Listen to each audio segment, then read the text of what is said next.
Live from the campus of Westfield State University, this is 89.5 FM, WSKB, Westfield.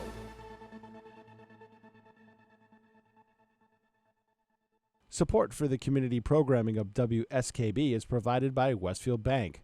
For more than 160 years, Westfield Bank has been an important community presence and commercial leader in the Pioneer Valley, with convenient full banking services in Westfield, West Springfield, East Longmeadow, Agawam, Feeding Hills, Springfield, Southwick, as well as Enfield and Granby, Connecticut. Visit us on the web at westfieldbank.org.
You're listening to WSKB 89.5 FM radio for the Westfield masses and WCPC cable channel 15.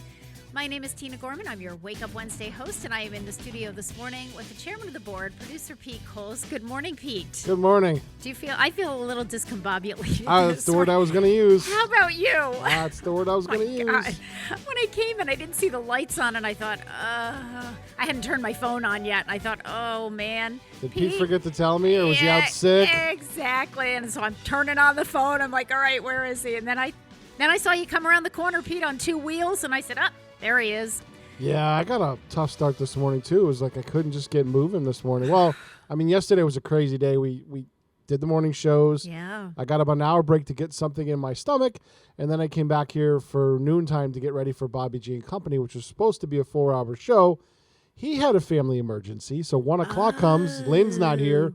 Me and Kenny are looking at each other. Lynn's not here. Bobby's not here. We're looking at each other going, did they cancel and we not know about it? Yeah. So we called them, and he told me, I forgot to text you. We had a family emergency. He goes, I just got to the grocery store to pick up my stuff, and I forgot my stinking briefcase at home. I got to go back home. And Oh, no. and it's just, he lives right over where the Strathmore paper mill used to be in West Springfield.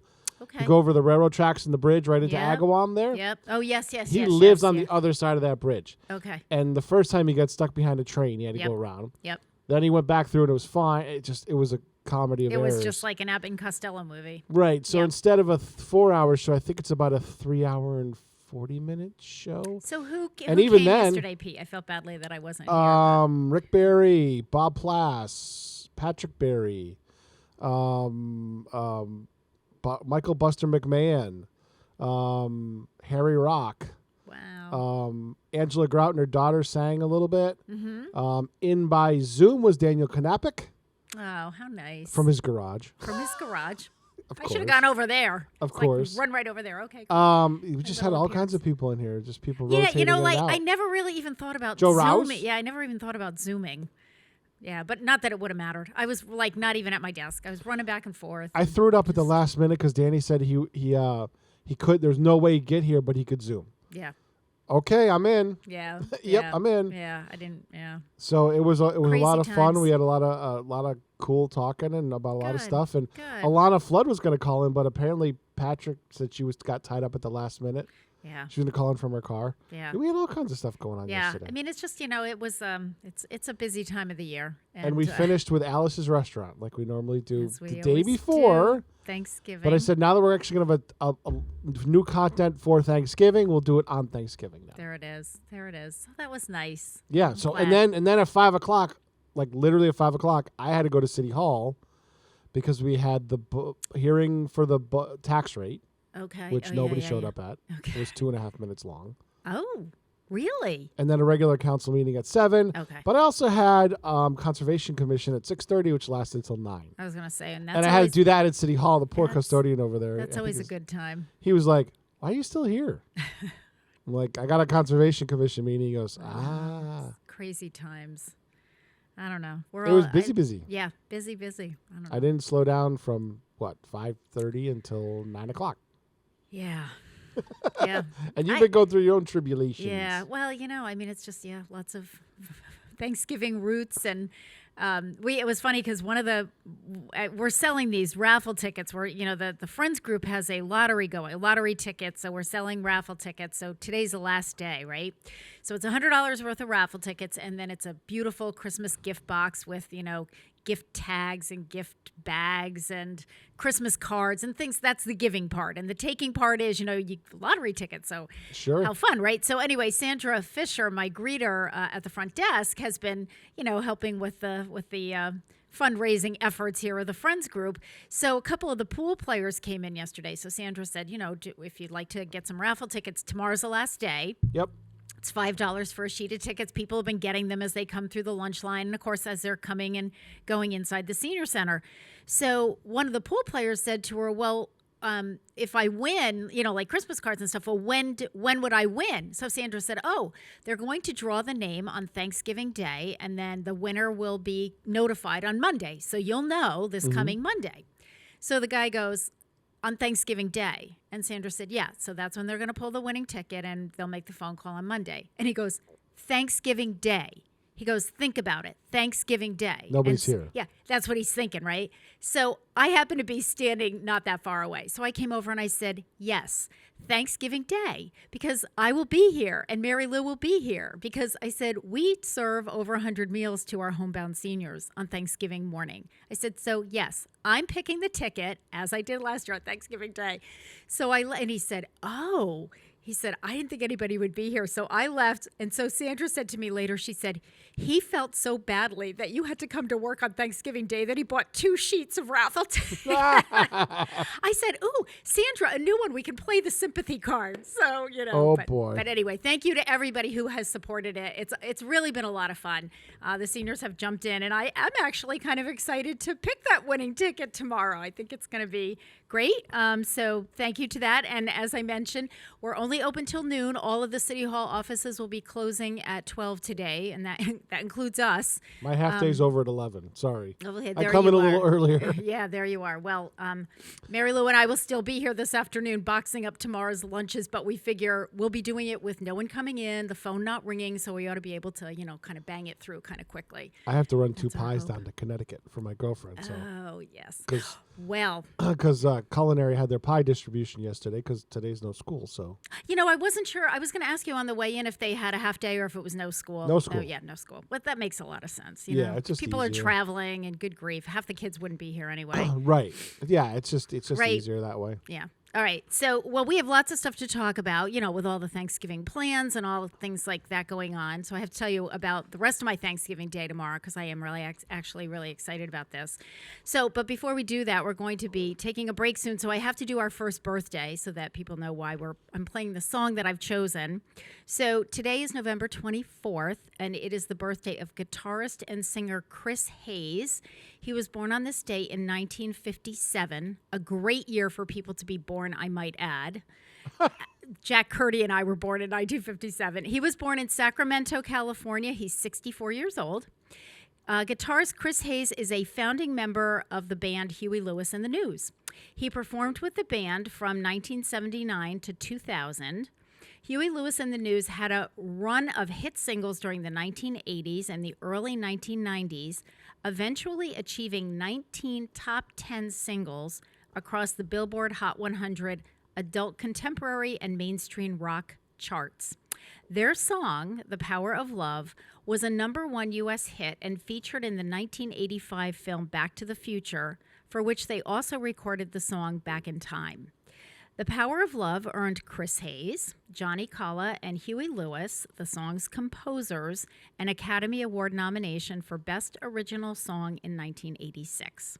Following the success of The Power of Love and Back to the Future, Huey Lewis and the News released their 4th studio album, 4, in 1986. The album spawned the #1 singles Stuck With You, Jacob's Pillow, and as well as the mainstream rock hit Hip to Be Square. In all, the album had 5 top 10 singles on the Billboard Hot 100 and was certified triple platinum. So happy They had 2 monster birthday. albums with Sports as Yes, their debut. yes, Sports and then 4 right 4. after, yeah. Yep, they were back to back. Monsters. They were unbelievable. Yeah, back in the day, that was just like Those are CDs you had to have. I know, right? So, Had to have. so happy birthday to Chris Hayes, guitarist and singer for Huey Lewis and the News. And I think on that note, this is a good time for you and me to kind of catch our breath, Pete, and become less discombobulated than we are this morning. I'm an automaton. I don't know about you. So let's take a short break. It is 6:14. You're listening to WSKB 89.5 FM, radio for the Westfield Masses, and WCPC Cable Channel 15. So we are going to listen to Huey Lewis and the News in honor of the birthday of Chris Hayes singing Hip to Be Square. We'll be back.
Support for the community programming of WSKB is provided by the Dunkin' Donut Shops of Westfield and the Sardinia family. It's nice to know that even as the world changes, Dunkin' Coffee remains the same at 7 convenient locations throughout Westfield. Join us every Thursday morning from 6 until at least 7:30. Check out the Bobby G and Company Show right here on WSKB 89.5 Community Radio. 89.5 WSKB.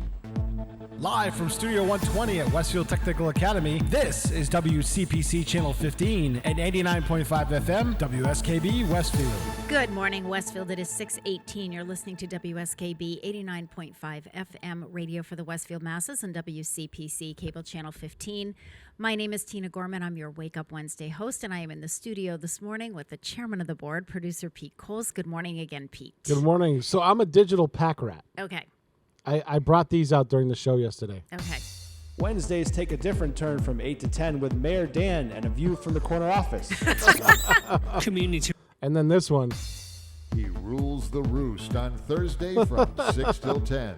It's Patrick Berry. They both started. I watched them both start laughing. Oh my gosh! I ran them together. I remember. I ran them together, and I was trying to find the Hail to the Chief one we did, but I couldn't find that one. I was like, oh my god, I am a digital pack rat. I save a lot of stuff. I do remember that. I remember that he rules the roost one. I remember Jay Pagluca doing that. Oh yep. My gosh, that sounds so funny. And when was that from? What year were those? What were you digging I think around? Did cross promos in like 2016 maybe or 17. Okay. The cross promos have been around for a long time. Yeah. Oh my gosh, how fun. So that was a fun show. So you guys all taped the show. That'll be yesterday, yep. Well, I was busy. I thought my head was going to just explode yesterday, Pete. It was one of those days where there was so much stuff going on, and every time I thought that, okay, it can't get any worse, like the phone would ring, and it was just putting out fires and one crisis after another. And people coming in my office, I know it's not good when my outreach coordinator, Joanne Ortegas, comes in the office and closes the door. I need to talk to you. Because it's going to be a really complicated case, right? A time consumer. And it's right before the holidays. And I just thought, I can't, oh my gosh. That's usually when they happen, right? It was, yeah. So anyway, I actually thought about you guys for about 5 minutes because I had to run over to City Hall, and I thought, oh man, those guys are doing the show, but there was no way. I actually even thought about swinging in, and I thought, I can't. I mean, there's no way. I can't leave Mary Lou there by herself. Yeah. It was just crazy. But anyway, but you had a good time. So now that's going to be aired tomorrow? Tomorrow morning at 6 o'clock. 6 o'clock until 10 or almost? Or 9? Yeah. 9, well, right? You said it was about 3 hours? With Alice's Restaurant, I think it ran almost close to 4 hours, and I might just tack on something at the end. And Alice's Restaurant goes how long? 18 minutes. Yeah. Mm-hmm. I had to leave. Kenny was still here. I'm like, all right, Kenny, you got your keys. You're going to lock up. Make sure the doors are locked. But I got to go to City Hall because I was like, I couldn't wait. I had to go get set up over there for my night. So fun. And yeah. Okay. Yeah. And now, is Harry Rock going to do the show today after my show? Yes, he's got the new president of Westfield State on. Oh, I'm so glad. I hope that she's coming in before I leave because I was supposed to call her. Judge Graney had called me a few weeks ago. He had been on the phone with her, and there was something about they're doing a specialization in geriatric nursing or something like that. So he said to her, "You have to talk to Tina Gorman. We have this amazing senior center." And she said, "Oh, that would be great." And he said, "Call her." And of course, I've got a note sitting on my desk. You'll have two good resources. Dr. Thompson will be here. She's new, so yeah. Kind of the person that's almost like a chief of staff up there. Tim Rook will be here as well. So. Okay, I feel like I've met Tim Rook. A former Springfield City Councilor. Yes. I want to say his daughter went to high school with Gracie. Entirely possible. I think that's the connection there. Yep. Tim Rook was a former city councilor. It's hard to keep all this stuff straight. Right. All right, let's do let's do a birthday. Let's do a birthday because I can't figure out what else to do right now, and then we'll chat about what we're doing for Thanksgiving. All right, today is the birthday of the late Ray Carter.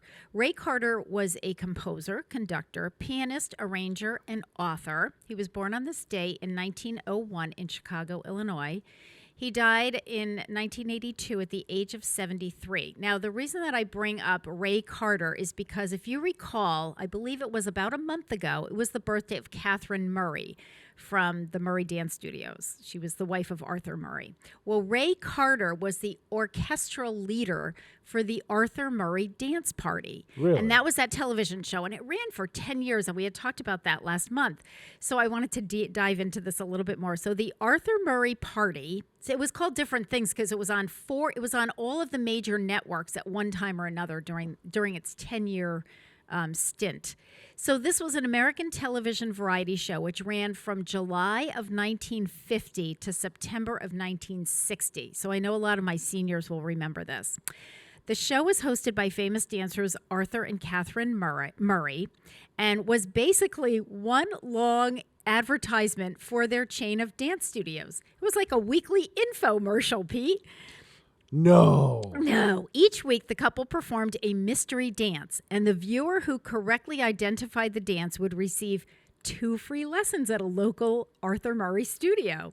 The Arthur Murray Party is notable for being one of the few TV series broadcast on all 4 major commercial networks in the 1950s during the golden age of television. And, of course, J. Pagluca knows all about the golden age of television because he does the golden age of radio. Yep. The show is set up like a large party, complete with Ray Carter and his orchestra, with Catherine hosting a variety of guests from sports stars to actors or musicians. Murray Dance Studio instructors would help Catherine and Arthur to show their guest how to perform a particular dance step.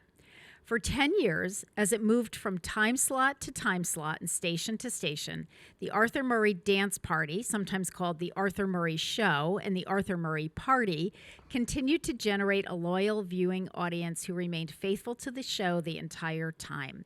Ray Carter was also, besides being the orchestral leader for the show, was also a writer for children's records. He wrote the album Songs from Birthday House and did some other writing. So happy birthday to the late Ray Carter, orchestral leader for the Arthur Murray Dance Party. So you know what? That was kind of before my time. I mean, I was born in the 1950s, but I was too young to appreciate that. But I think I would have loved that because I love to dance, and I took dance lessons for a long time, and I think it would have been a lot of fun. Yeah. Yeah, so very cool. All right, so just to let people know, it is the 4th Wednesday of the month, and that means we have as our guest Director of Public Health Joe Rouse. And You did talk about that yesterday. I always talk. Did you? Yeah, I talked to Joe about. I always text Joe and say, "Do you think we'll have anything to talk about?" As I keep reading, even if that wasn't going on, he always had stuff to talk about. Yeah, absolutely. I mean, now we're getting to the winter months. We should hit on radon. Yeah. Oh yeah, all those good things. So, all right. So Pete, let's talk before. So Mice. Joe will be. Yeah, exactly. Yes, exactly. Mice in the house. They already started. Well, Gary has Winter them migration. in the. We have them out in the shed. He caught 16 in like a week. My girlfriend thinks she's got one in her car. Well, yeah. You could. So look, that absolutely can happen. It absolutely can happen they're because looking for they look places for outside. warm places. Right. Yeah. Oh, I know. Yep. I had well, you know what? I had one. Just they had to clean her whole kitchen because one got into the. I do this. I do the same thing. Yeah, one got into one of the drawers or something. I do the same thing. If I have like one in the house, that's it. I'm ripping my house apart. Everything's clean and disinfected and bleached and everything else. And yeah, but so we haven't. Yeah, we actually have not had any, knock on wood, in the house. But yeah, Gary found a bunch in the shed. So So he said he thinks he got, and then he went several days with none. So he thinks he got all of them. I usually decon them. Yeah, he has. I don't know what he's got all these traps. He found this I don't thing do the online. traps. I found decon, and then they just go back. They go back to away. wherever. They go they into go away. Sometimes the house smells a little bit because they're in the woodwork somewhere, but yeah, it's like, yes. Well, that goes away after a short period of time. So. It does. You turn on the fan. Especially in the winter. It'll go away in the winter. It's what I remember. Turn on the fan and just let nature take its course. I remember in the old senior center, Pete, we went in the kitchen one day. Sandra and I were in there early. Eek, a mouse. But we could smell. Sandra goes, there's an awful smell in there. So you smell dead mice, you know what it is. Sure, yeah. So I went in there. I said, it's a mouse. I said, it's dead. You smell dead anything. We didn't know where it was. So we're looking around, and so we ended up getting one of the guys from General Shepherd, one of the custodians, to come over and find it. He found it. It was behind something. And we used to have an exterminator come in, so it was the decon thing, whatever. Right? Yeah. I put a decon down down the basement and Yep. just let them do their thing. Yep, exactly. So so sure, we could talk about that with Joe. But anyway, I Because was there's all starting kinds to of tell you. other stuff going on I know. than just that. Yeah. I mean, hard like to all focus. the restaurants are back in business. How far behind are they on restaurant inspections? Oh my God! I You was know what I talking mean? to I was The talking routine to business. I was talking to Eliza Lake, who is the director of the Hilltown Medical Group up there, big medical place up there in Huntington. She's on a couple of committees that I'm on with Bay State Noble Hospital, and she was saying they are so backed up with their dental appointments because they run a dental clinic up there. But Yep. of course, for like a year and a half, they couldn't run it. And she said, so people are calling and they don't understand why it's like an 8-month wait. And she said, because we're just so backed up from trying to get everybody that we weren't able to do, all those back appointments and so forth. But you're right, Pete. It's all those things that you don't, you just everybody gets so backed up with everything else. It's hard to keep all this stuff straight. But anyway, okay. So Pete, what are you doing for Thanksgiving? As of right now, I'm going to my brother's, I think. Okay. But we're not having turkey. My No? sister-in-law, she goes, there's not many of us. Yeah. So she's buying a couple of roasted chickens Okay, and then doing yeah. all the side dishes. Yeah. I said poultry's poultry. Yeah, exactly. Absolutely. Poultry's poultry. Well, wait until you hear what I pulled off, Pete. So Okay. I was going to do the same Are you going thing. out for Chinese like Kenny? No, I'm not going because I love turkey. My family loves turkey. I do Everybody in my too. family, I love turkey. So here's the deal. So everybody knows that I work on Thanksgiving morning. We deliver to the homebound and I coordinate all that. So that's fine. So and it was just going to be Gary and me. So I said to Gary, well, and Grace was going to be with her boyfriend and his family. So I said to Gary, well, what I did last year, I got a turkey breast and I just made it for the That's two of what I us that did. we had left over. Yeah. And, I make all the sides that we like, mashed potatoes and a bourbon sweet potatoes. That's a recipe from my sister-in-law that is like to die for. So anyway, Grace said to me, she texted me, I think it was about 2 weeks ago, and she said, Mom, Isaac's family can't have Thanksgiving dinner on Thanksgiving because he has people that, they've got a nurse in the family and she has to work and his dad has to work. And so she said, so we're going to do it on Saturday. So she said, Isaac and I, we were just going to get Chinese. Do you guys want to, have something together? And I said, well, sure. I said, why don't you guys join us? We're going to, I'm going to get a turkey breast and it'll be the four of us. That'll be great. And in the meantime, I had asked the family, of course, who would like to volunteer to deliver dinners on Thanksgiving morning? And, Gary's done it every year. Grace has usually done it. So Grace and the boyfriend, Isaac, Grace said, well, I'm not really sure. And at that time, she wasn't sure if she thought they were going to Isaac's family. But Isaac said, no, we'll do it. It's in the morning. We can do that. So you got that right. I was like, okay, first of all, this guy scored really big points. But wait until you hear what he did after that, Pete. So that's fine. So they're going to help deliver. They have their route, the two of them. Gary's going to be with Barbara Martone as they were last year. Patrick Berry and Mimi, I got to do my shout out to all my family. So Patrick Berry, and 2 years ago it was with his wife Mimi. Last year was with one of his daughters. Probably Courtney. Courtney. It was Courtney. That's right. And then the Rivera family. They have been with me. Ray Ray's Rivera. been doing it forever. Yeah. He's been doing it for a really long time. And you know who else? Karen Casey from the Housing Authority. And her friend Barbara Rogers, they've been doing it forever too. This is, I think, their like third or fourth year. So, did I get everybody? Are those all my teams? Grace and Isaac. I have 6 teams. Oh, and Tom Libashevsky, who lives at Washington House. He does Washington House for me. So I got Tom. I have Patrick, Gary, Grace, Rivera family, Karen Casey. Oh, and this year, newcomers, Nick and John Najalski, Mary Lou's family, because I needed backup. So they have joined us. So thank you, first of all, to my folks. So anyway, long and the short of it was, Grace said to me, I said, well, why don't you guys join us for, dinner? We'll make a turkey breast and so forth.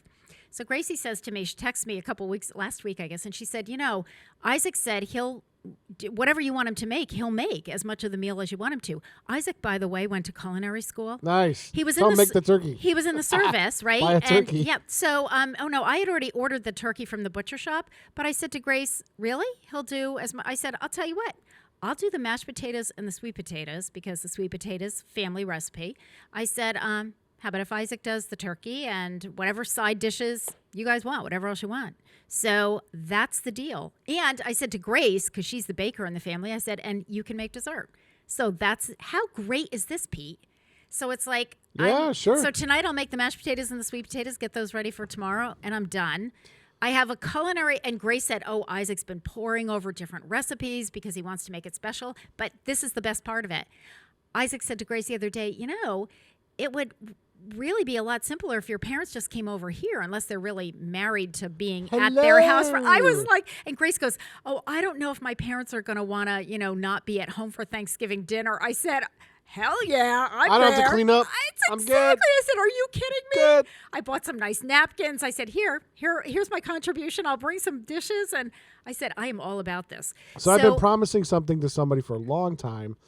And I think tomorrow morning, since I have to wake up at 6 to start the show anyways, I think I'm going to run over and do a little videotaping of Joe and the crew cooking for Southwick people. Oh, Joe Didi. Yes. Yes. Well, and Because he's just coming out. He had a knee replacement. He's coming out. He's recovering from knee replacement. Oh, I didn't know that. Yes. Well, let me tell you something. So we have the Western Mass directors, the Council on Aging directors meet every other week virtually, as we have been throughout the pandemic. So we met last Friday. So all the directors were talking about, a lot of us already had our curbside meals, with hundreds of people coming through. By the way, 225 that we did last week. Ugh. Yeah, that was a record. So then we were talking about not too many do anything on Thanksgiving Day. Like most of them, there's a church group that does it or whatever. So Cindy Sullivan from Southwick was on the call, and Cindy said, yeah, I don't have to do anything with that. I give a list to Joe Didi, and he takes it from there. Right. And he's been doing it for years. Yeah, and I said to Cindy, do you realize how lucky you are? She said, I do. She said, Tina, I do. I said, because take it from one who is now doing it by herself this year is like 1,000 hours of right, and the fact that he's got the commercial kitchen over there at Moolicious Yeah. Farms and stuff like that. So nice of And it him used to do be an that. in-person thing, but now they're just doing takeout this year because Yeah. it's just easier. Yeah, I know they used to do delivery, but thank you to Joe Didi. Well, they do delivery still, but they used to do in person. Like you could go to Moolicious Farms. Oh, I and see. sit I see. inside and have a meal and then kind of okay. rotate through. They Oh, had a wow. couple sitting. Oh, they had my like 3 or gosh. 4 sittings, I think. Wow. Yeah, it's just an amazing Operation. But you know what? There's a lot of you just see a lot of really great things at this Right. time of the year. And You the thing is really he see just- a lot of nice things. He just closed the ice cream shop for the year, right? Yeah. At the 1st of November. Yep. And now he's gearing up to go do Butternut. He does the concession up at Butternut, food concession. Oh, I didn't know All that. winter, yeah. They asked him. Oh, He wasn't going to wow. do anything, and they approached him a year or two ago and said, "We want you to do the food concession up here." So he Wow. does that at Butternut. He's a busy guy. He is. and Joe Didi's a and busy he was guy. trying to schedule his surgeries in between seasons. Well, for, I know. for Yeah. that and this, Oh, yeah. because I know. I do the same, just even with just appointments, a dental appointment or a this or, colonoscopy or, a breast exam, all the, and people are going, okay, when can you come? I said, well, I don't know. I'm sitting at my desk. I got my calendar in front of me. You got was trying to do anything at that- like 7:30 in the morning, but not on a Wednesday because I have my show. I was trying to do that on finding out stuff to do with my girlfriend. I was like, we're trying to coordinate. We want to go to a Thunderbirds hockey game. Yeah. We want to go to Yeah. Christmas on the Rocks because it's back in person this year. Yeah. It's like, But trying to coordinate, it's challenging. She's got 2 kids and a job. I got a I job, know. and basically my job counts as a kid. Yes, 'cause it does it's about the same amount of it is. time. Well, that's it. I mean, Pete. The thing is, you don't work a 9-to-5 job, so it's not like, okay, well, when I get out of work at 5:00, we'll do. We'll go here or there. Well, that's not going to happen because at 5:00 is when the conservation meeting starts, and Right. Yeah. 3 hours later. Yep. All right, let's take a little break. It's 6:37. You're listening to WSKB 89.5 FM, radio for the Westfield Masses, and WCPC Cable Channel 15. So in honor of the birthday of Ray Carter, who was the orchestra leader for the Arthur Murray Dance Party television show, we are going to listen, I love this song, to Sam Cooke singing Everybody Loves to Cha-Cha-Cha. We'll be back. Everybody loves to cha-cha-cha. Little children like to cha-cha-cha. They like to cha-cha-cha. They like to cha-cha-cha. Ooh, everybody likes to cha-cha-cha. Took my baby to the hop last night, and what to my surprise, when we got there, she hit me with the news right between the eyes. Yeah, she said she couldn't do cha-cha-cha. She said she couldn't do the cha-cha-cha. She couldn't, no, she couldn't cha-cha-cha. Ooh, my baby couldn't do the cha-cha-cha. I told her not to worry, they'd play some other dance. But we sat there for an hour and a half, and we never got a chance. For every song they played was the cha-cha-cha. Every song they played was the cha-cha-cha. Tom Dooley, T for two, cha-cha-cha. Ooh, every number was the cha-cha-cha. I told her not to worry, there's only one thing we can do. Baby, if you let me take you by the hand, I'm gonna teach this dance to you. Then I taught her 1, 2, ooh, 1, 2, and up now, baby, and back now. That's right, turn now, all right, let's cross now. Ooh, I taught my baby how to cha-cha-cha. We kept on dancing, and was I surprised? For you see, after we practiced for a little while, she was doing it better than me. Now my baby loves to do the cha-cha-cha. Ooh, she loves to do the cha-cha-cha. She likes her, ooh, she likes the cha-cha-cha. Ooh, everybody likes the cha-cha-cha. They do it 1, 2, all right, 1, 2, and up now, all right, back now, all right, baby, let's cross now, and turn now. Support for community radio on WSKB is provided by Betts Plumbing and Heating Supply Company, an independent, family-owned wholesaler serving Westfield for over 50 years, specializing in plumbing, heating, and industrial piping supplies. On the web at bettsplumbing.com or at 14 Coleman Avenue in Westfield. I'm Mark Auerbach. Join me every Friday at 8 a.m. for ArtsBeat, where you'll meet interesting actors, directors, designers, and musicians here in Western New England. Community Radio. 89.5 WSKB. Live from Studio 120 at Westfield Technical Academy, this is WCPC Channel 15 and 89.5 FM, WSKB Westfield. Good morning, Westfield. It is 6:40. Was everybody getting up and dancing? Cha-cha-cha. I know. He taught you how to do it right on the song. There you go. You're listening to WSKB 89.5 FM radio for the Westfield masses and WCPC Cable Channel 15. It's just Pete Coles and me, this big building. Are there even any custodians here Yes, today? I saw a there couple are? custodians Because I was going to say, I it's think so they're on a quiet. half day. Yeah, I was going to say, it's really This quiet. isn't like my wasn't days even of sure. I Am Legend, but you know. Yeah, I mean, this is Remember that super quiet. when the pandemic first broke Yes, out? it was like, I was here by myself Yep. all day long. yep, that was it. Crazy. Yeah, it was wild and crazy. I know it just feels. I felt like I Am Legend. Yeah, it just feels different. All right, so let's do this other birthday. There's another birthday of a musician. It is the birthday of the late Scott Joplin, ragtime entertainer and composer. He was born on this day in 1868 in Texarkana, Texas. He died young. He was only 48 years old. He died April 1st, April Fool's Day, 1917, at the age of 48. The Joplins were a musical family, and Scott learned how to play the guitar at a young age. He later took to the piano, displaying a gift for the instrument. Joplin left home during his teen years and began work as a traveling musician, playing in bars and dance halls where new musical forms were featured that formed the basis of ragtime. Joplin published his first piano rag. It was called Original Rags in the late 1890s. His next composition, the Maple Leaf Rag, became the biggest ragtime song ever, eventually selling more than 1 million copies. Joplin focused on composing more ragtime works, with the genre taking the country by storm and Joplin earning acclaim for his artistry. He continued to work on various musical forms and formed his own publishing company in 1913. By 1916, Scott Joplin had started to succumb to the ravages of syphilis. He died 3 years later at the age of 48. Ragtime would enjoy a resurgence during the 1940s, and then in the 1970s became a hugely popular classical genre that also entered the U.S. consciousness via film.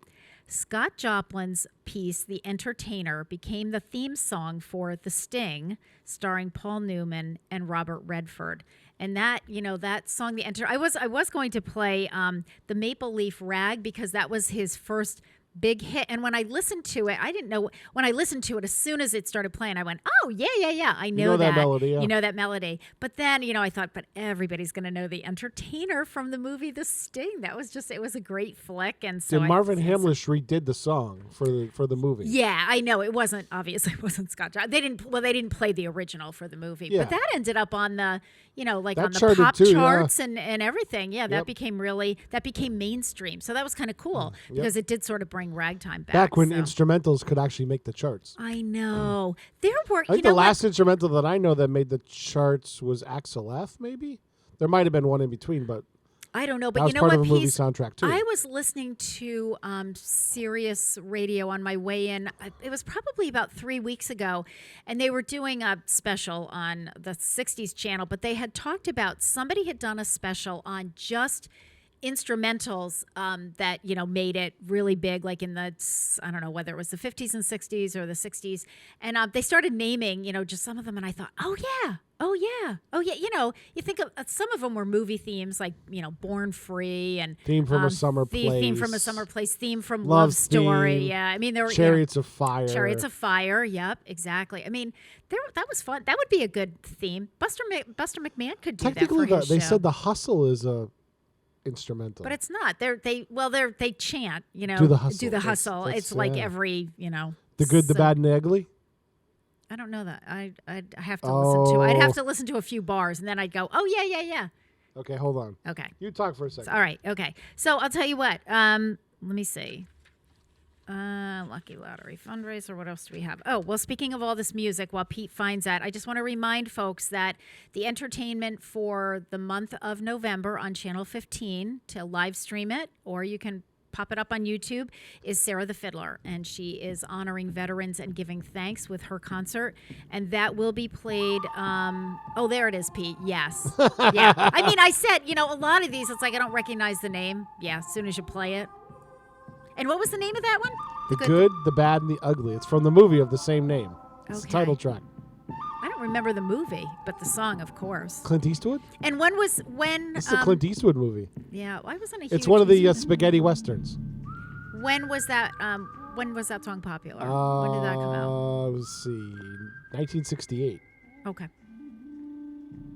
Yeah. Enrico Morricone. Yeah, I mean, really, it would be fun to do like a whole show with instrumental pieces. I'll have to think about that. All I'll right. send you a link. Okay, yes, that'd be so cool. All right, so listen, let me go back to Sarah the Fiddler and do my last little bit of an infomercial here. So that concert will be played today. Right? Yep. Is that It right? should be on the Today schedule. at Yeah, 2:40. Yep.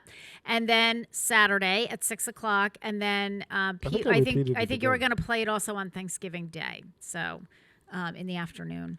So great concert. Sarah the Fiddler came here with her group and did it right in the studio. So Yes, that is correct. so that's cool. All right. Let's see. For tomorrow, today it is on at 2:40, and then tomorrow we have it 2 and 6. Somewhere around there. Yes, 2:00, and then I repeated the dementia Oh, great. communication Thank you. program. Oh, thank you. And then Sarah the Fiddler's back on at 6, followed by the Small Planet Dancers at Nice. 6:50. Who told me And that then it they is Time in Westfield. I run at 2022, so the 3:50 play. Yep. Time in Westfield. And then at just before 10 o'clock at night, Ed Bentley and a Men of a certain age, the first time he was in. Mm-hmm. And then John Lucido at 22:50. Oh, so nice. So you're 10:50. doing there's like a whole Night big of music, yeah. a Music whole big and music. plays and stuff. Awesome. That's wonderful. Decided to load it up. You know what? I'm trying to think, Pete, who told me they were flipping around? Who told me they were flipping around? Harry, maybe? And they saw the Small Planet Dancers. I have kinda them on a went- whole bunch of times this month. Yeah, and and it was somebody who knew, right? As soon as they saw it, was like, oh my gosh, I can't. It might have even been like one of the other director. I don't know. Somebody said that they were flipping around Channel 15, and a lot of people said now There was a lot of back and forth with them because they were so worried they have a grant to meet. Yes. And they were so worried about the schedule. It's like, no, I was waiting for Sarah the Fiddler to kind of give them the exact times. Yes. I don't want to give them partial times so they could promote it properly. Yep. And so I was waiting for Sarah the Fiddler to come in so I could schedule schedule theirs. Long it was. Because I was kind of back to backing them a lot over the month. So. Yeah. Well, thank you for doing that. But then I got the schedule set, and they were like, "Oh my God, thank you so much." I know people are really enjoying it. Yes, I know, and that was tough. We had the same thing with Steve Henderson. With that's all part of the cultural grant, the Westfield Cultural Grant. So there are certain guidelines and stipulations, and we kind of have to report. The entertainers kind of have to report back and say. I told all of them, just have Becky call me, and she can yell at me. It's my fault. There you go. Well, it's nobody's fault. You know what? And they were very gracious. I know with Steve because of course we had all these things planned, and then we had the grant was given to them, and then it was like, okay, well, we can't do it that way because of the pandemic. So I think the Cultural Council has been very gracious about letting the entertainers, switch things up. And so anyway, we're happy about that. All right, let's do another birthday. It is the birthday of Stanley Livingston. You'll remember him, Pete, I think. Actor, director, producer, editor, writer. He was born on this date in 1950 in Los Angeles, so he's 71 years old today. Stanley Livingston is best known for playing Richard Chip Douglas, the third son of Stephen Douglas, played by Fred McMurray, on the television series My Three Sons. Really? Yeah. I remember remember Chip? Sons? Yeah. So that was like one of my favorite shows as a kid because I had a crush on the oldest son, Robbie Douglas. And then he went and got married on the show, and that wasn't cool.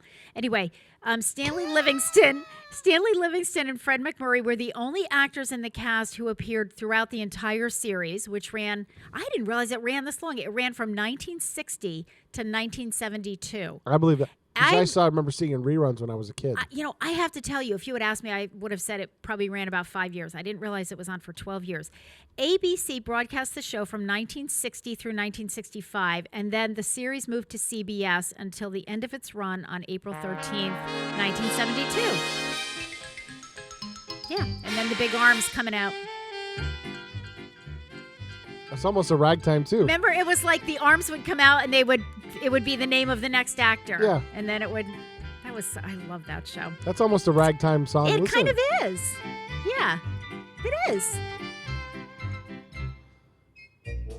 Yeah, it is. That's very ragtime-ish. Yep. Okay, so My Three Sons chronicles the life of widower and aeronautical engineer Stephen Douglas as he raises his three sons. The series originally featured William Frawley as the boys' maternal grandfather and live-in housekeeper, Bub O'Casey. William Demarest, playing Bub's brother, Uncle Charlie, replaced Frawley in 1965 because Frawley was having... I remember Uncle Charlie. Yeah, Uncle Charlie, because Frawley became ill.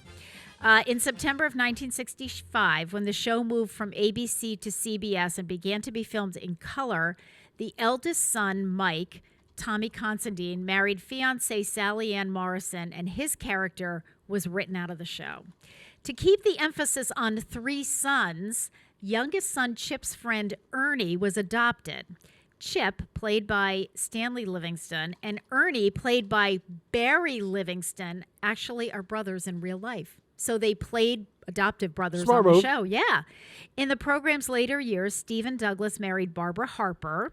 She was played by Beverly Garland, and adopted her young daughter, Dodie.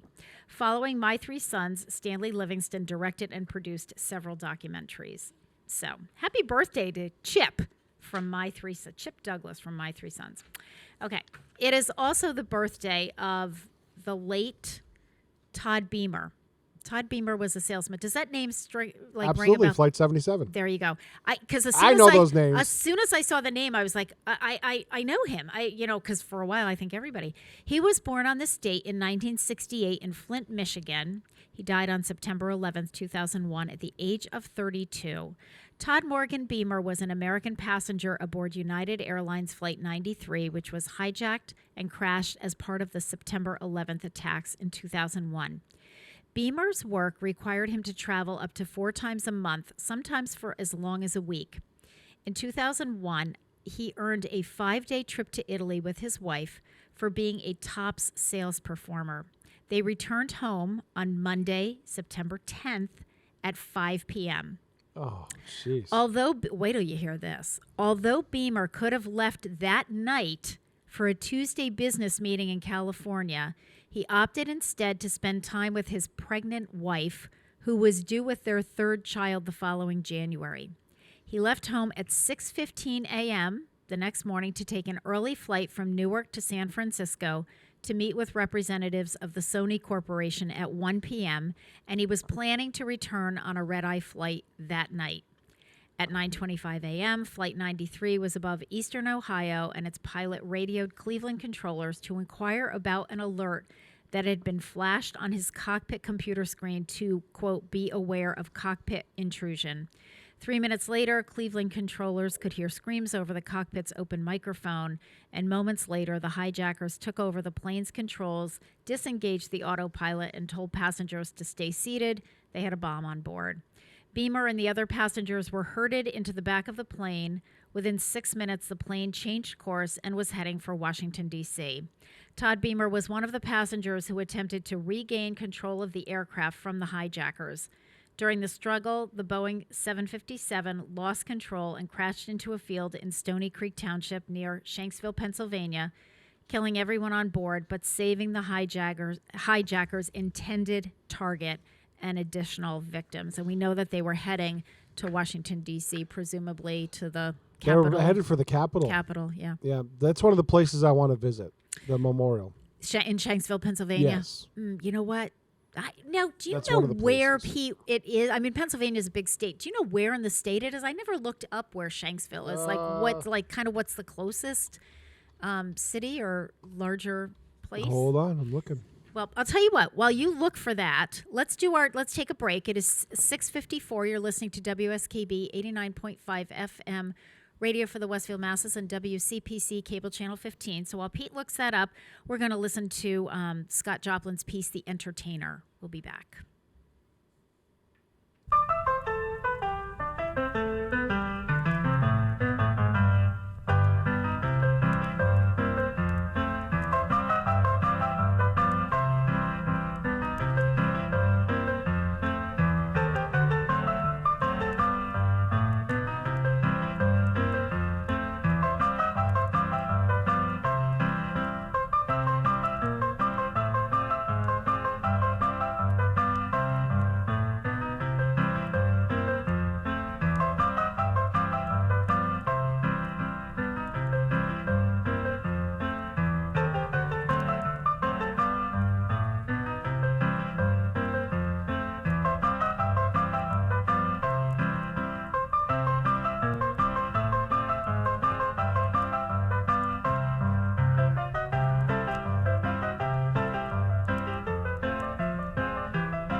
Underwriting is brought to you by Boise Cascade Distribution, providing products and services needed for building material dealers, home improvement centers, and industrial customers.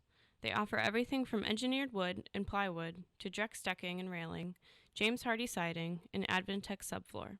Located at 33 Fowler Street Extension in Westfield and on the web at bc.com, they are committed to providing quality products, great service, convenience, and value. Hi, it's Bob Plass, and I have Wow, it's Tuesday, every Tuesday, 6 to 8. Wow, it's Tuesday.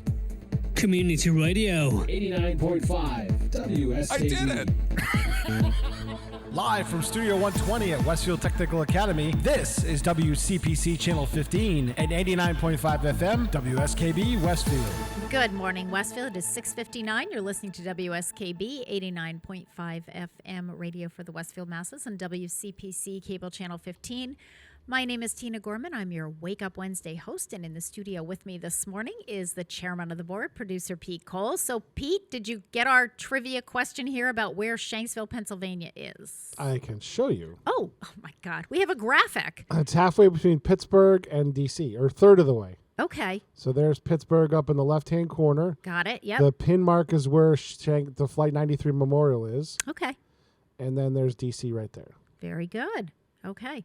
You know what, Pete? I never really thought about getting out there, but that would be a really cool thing. Yeah, there's places I want to hit, that are drivable stuff. Yes, yes. That's why I asked where it was, because that's what I was thinking. Because Kenny and I are planning a trip to Florida Okay.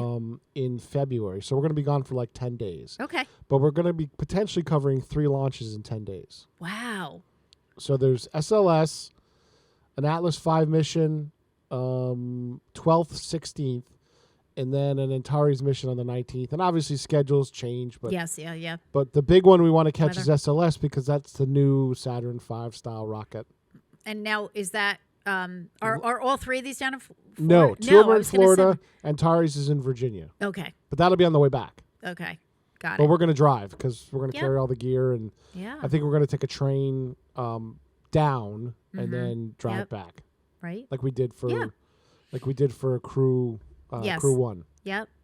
Cool. Yeah. Well, that's great. Well, good for you guys. That's awesome. And how's Kenny doing in his job over in Southwick? Is that going well? Everything going? Slow going, because trying to build something up from nothing. So or potential almost nothing. You know what that's like, Pete. Yes. Yes. You've done that a time or two. Yes. All right. Today, November 24th, the day before we gather around the turkey, it's National Jukebox Day. Always a favorite with me, because then you get to play really fun jukebox songs. I'm surprised you didn't play Jukebox Hero. Maybe I'll play that going out. Okay, yeah, you can play that going out. You know the song I'm talking about, right? Yeah.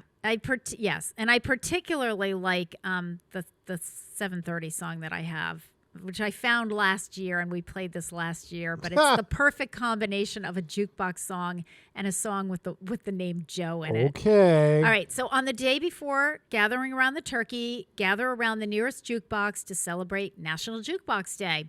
As Americans flock to their hometowns for Thanksgiving, many will head out to neighborhood bars and restaurants to catch up with friends and family and celebrate by playing great songs on their local jukebox.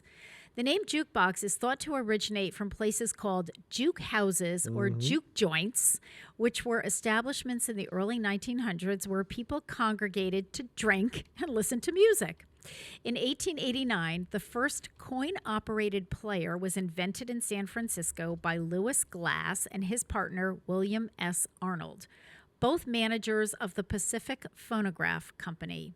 Formerly known as the nickel in the slot machine, the player included a coin operation feature on an Edison phonograph and played a limited selection of songs without any amplification. Do you know what they used to call them as well? What? Nickelodeons. Oh, yeah. There you go. Throughout history, the jukebox continued to evolve with the times. When recording artists were first crooning into microphones and cutting records into vinyl, an aspiring inventor in a Chicago music store worked nights to build a box that would play both sides of the record. When the Bluegrass Boys played the Grand Ole Opry to sold-out audiences, guys and gals would dance the night away by playing their song over and over again on the jukebox at a local pub. With the advance of technology, today's jukebox is now more versatile than ever before, with touchscreen interfaces that respond to the swipe of a finger or can even be controlled by a mobile app, and a vast virtual library of songs, including back catalog jukebox heroes alongside top artists of today.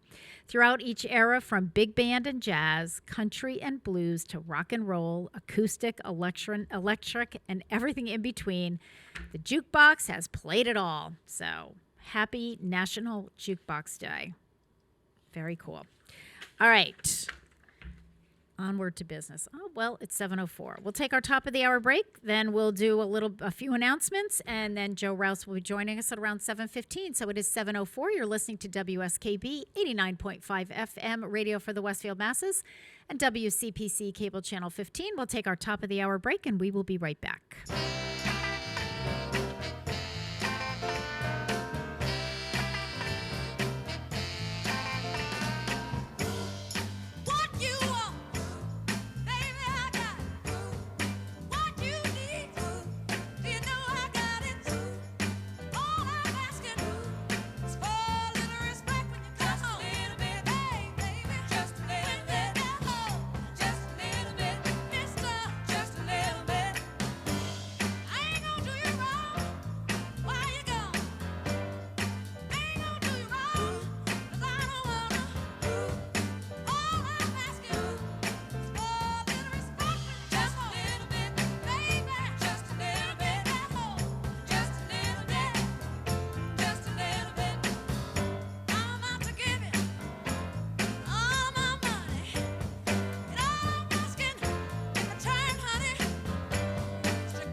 Support for the community programming of WSKB is provided by Westfield Bank.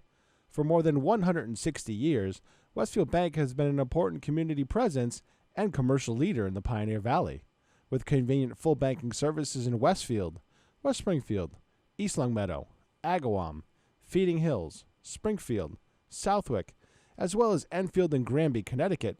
Visit us on the web at westfieldbank.org. Hi, this is Harry Rock, host of Rock on Westfield every fourth Wednesday at 8 a.m. Tune in for my view of this place I call home. Community Radio. 89.5 WSKB. Live from Studio 120 at Westfield Technical Academy, this is WCPC Channel 15 and 89.5 FM, WSKB Westfield. Good morning, Westfield. It is 7:08. You're listening to WSKB 89.5 FM radio for the Westfield masses and WCPC cable channel 15. My name is Tina Gorman. I'm your Wake Up Wednesday host. I'm in the studio this morning. It's very quiet in here. Yeah, no with, buzz. The chairman of the board, producer Pete Coles. Yeah, no students today. Few custodians and Pete, myself, and your guest is rolling up. And my guest will be coming in shortly. So let's talk a little bit, in addition to Thanksgiving and the upcoming holidays, in our world at the Senior Center, this is the world of Medicare open enrollment. And so for all of you who are needing to review your Medicare prescription Part D plan and make any changes, You will have to work directly with Medicare on that at this point, because Karen Noblet is still digging her way through the backlog and making progress. She has helped a couple hundred people already, so we're making good progress. However, we can't take on any more right now. So if you are in the boat where you need to review those Medicare medications and see if you want to change your plan, you can call Medicare directly. And that number is 1-800-633-4227. All right? 1-800-633-4227. And I would just remind you, Medicare, if you call that number, they are literally going to hold your hand and walk you through the same process that Karen would have done over the telephone, which is exactly how Karen is doing it, over the telephone. She wasn't seeing anyone in person for the last 2 years because of the pandemic. So, feel free to call that number. You have until December 7th, so you still have a couple of weeks to get that done. But call now.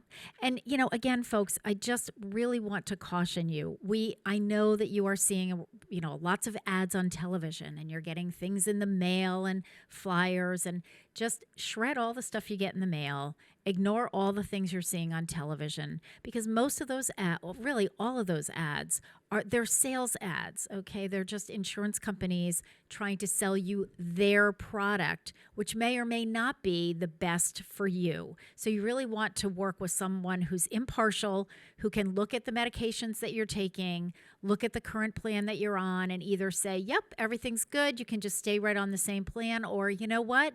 Now the plan that you're currently on, isn't going to cover this medication anymore. We need to look at some other plans that will cover the drugs that you are on, that you're taking. And that's someone who's impartial. So that would be us. That would be the Regional Shine office, who also is now backlogged and is not taking any new clients. But also Medicare will do that for you. They will plug in, they'll set up an account for you online, they'll plug in all of your current medications, and they'll be able to spit out and say, okay, you're on this, so these 2 or 3 plans would probably be your best bet. Which one would you like to enroll in? So that's how that process works. Again, you have until December 7th, so don't panic. But honestly, when the ads start coming on TV, go make yourself a snack or something. Don't even watch them, because I think it's just getting everyone more confused. A couple of things that we have available at the Senior Center, should you have a need for them. We have some hearing aid batteries that we've had a couple of very generous donors who have donated packages of hearing aid batteries. They come in various sizes. So we have size format 10, 13, and 312. So if you have a need for that, just see our greeter, Sandra Fisher, and she will happily give you some batteries. We also have a plethora of incontinence supplies available, pretty much almost all sizes in the pull-up style. We do have some of the wrap style. We have the Chuck's bed pads if you have a need for that, or if you know someone. We also have pads, incontinence pads that go right into, kind of panty liner type style, both for men as well as for women. So all of those are donated to us, and so we distribute those at no cost to you. So if you have a need, just give us a call. Let us know in advance, and then we'll ask you the size and so forth, and then that way we can have the package all ready for you. You can either pick it up curbside lunch at 11:30 when the lunch line is pretty quiet at that point, or you can stop in and Sandra will have it at the greeter's desk. A reminder that this Saturday is the last Saturday of the month, 2 days after Thanksgiving, so the December newsletter will be coming out. It's hard to believe. I feel like we were just like in the summer, and now we're already talking about December. So how do you get the Voice of Experience newsletter? Well, it will be available as an insert into the Westfield News this Saturday if you get the newspaper delivered. If you purchase it, just like at the grocery store, it's not an insert. It's only an insert in the Westfield News if you get delivery of the Republican and the Westfield News. So that's it, then you're taken care of. I will be at the Senior Center first thing on Saturday morning, and I will put the new copies out in the bin, which is located just outside of the front door. You don't need to come in the building at all. It's 24/7, so I will get there, it's a holiday weekend. So I'm going to promise to get there before noon on Saturday to get those newsletters out there in the bin for you. And then on Monday, we'll do our distribution throughout the city. So they'll be at, at Bay State Noble Hospital, at the Athenaeum, at the local pharmacies, at the senior housing complexes, and up at Hampton Village. We distribute them up there. And then also it's available online. So you can go into the city website, which is www.cityofwestfield.org. Click under departments. You'll see a heading that says departments. Just click that and click on Council on Aging. And that's going to bring you up to everything that we do and our services and our programs. And the newsletter is embedded right in there. There's a link. Click on the link and you will get the latest newsletter. And that will be posted online by Monday morning. One more thing before we we play our song to bring Joe Rouse in. Just please keep in mind, especially as we head into the winter months, the parking lot traffic flow at the senior center. So everyone is entering the senior center at the far end of the building, which is off of Murphy Circle. We have the signs now posted for that, and everyone is exiting the building that is in the exit is closest to the building, right out onto Noble Street. So please just follow that traffic pattern. I'm just a little concerned because we have arrows painted, but once the snow starts falling, you won't be able to see the arrows. So we do have signage up, but if you could just remember that for everyone's safety. It's the same flow we've been using for our curbside meals for almost 2 years now. So it just seemed prudent to just hang on to that flow because people were used to it. All right, I hear my friend Joe Rouse out in the bullpen. He's on deck right now. So we're going to bring him in with his own special song. It's called Good to Be Alive, Hallelujah by Andy Grammer. We'll be back with Joe Rouse, Director of Public Health, in just a minute.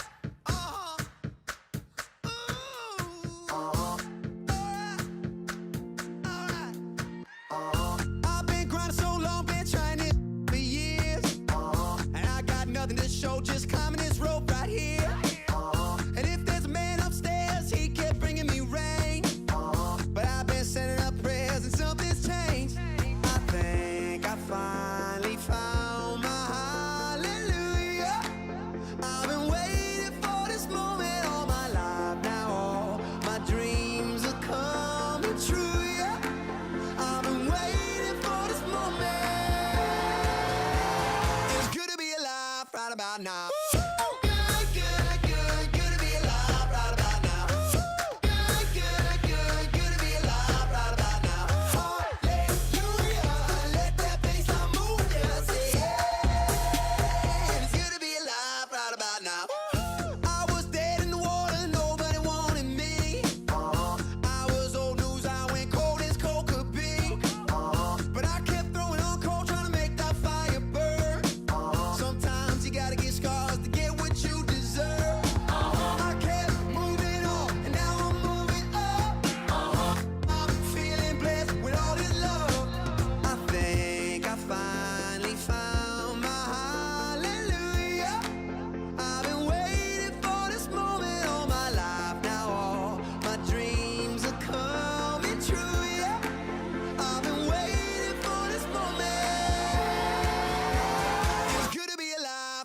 Now.